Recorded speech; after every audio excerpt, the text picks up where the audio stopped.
করেন দেবগণ বা অসুরগণকে যার অন্ত জানেন না সেই মহাপুরুষ নারায়ণ দেবকে আমি নমস্কার। এরকম বেশি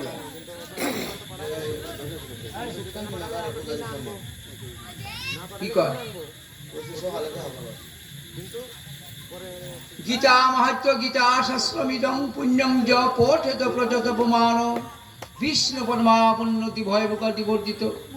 যে ব্যক্তি সর্বদা গীতা অধ্যয়ন করেন, প্রাণায়ামিতে তৎপর থাকেন, তার ইহজন্মের পূর্বজন্মের সমস্ত পাপ নিঃসন্দেহে দূর হয়ে যায়।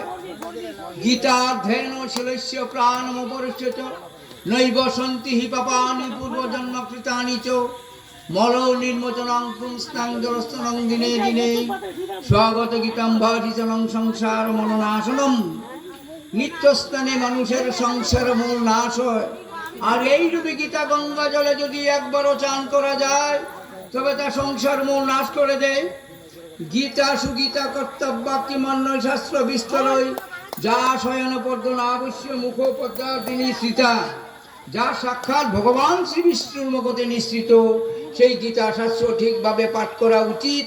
অন্য শাস্ত্রাদির ব্যাখ্যার কি প্রয়োজন? ভারতামৃত সর্বস্বং বিষ্ণু ভক্তার্থী নিশ্চিতম গীতা গঙ্গতকং পিতা পুনর্জন্ম ন বিদ্যতে সর্বপনিষদ গাভু দুগ্ধ গোপাল নন্দন পার্থবর্ষ শ্রুতি বক্তা দুগ্ধং গীতামৃতং মহা উপনিষিত সম গাভীর সমান গোপাল নন্দন শ্রীকৃষ্ণ দোহক্তর অর্জুন গুবৎস এবচ একং শাস্ত্রং দেবকী পুত্র যে তুমি কুয়েব এক মন্ত্র তস্য নামানি কর্মে ভক্তং তস্য দেবস্য সেবা। ভগবান দেবকী নন্দনে একমাত্র সর্বোত্তম দেবতা, তারও একমাত্র নাম, তারও একমাত্র মন্ত্র, তারই সেবা একমাত্র কর্তব্য কর্ম। ওং নমো ভগবতে শ্রী বাসুদেবায় নমঃ। ওং গঙ্গা গীতা সীতা সাবিত্রী সতী সত্তা প্রতিব্রতা ব্রহ্মাবলী ব্রহ্মবিদ্যা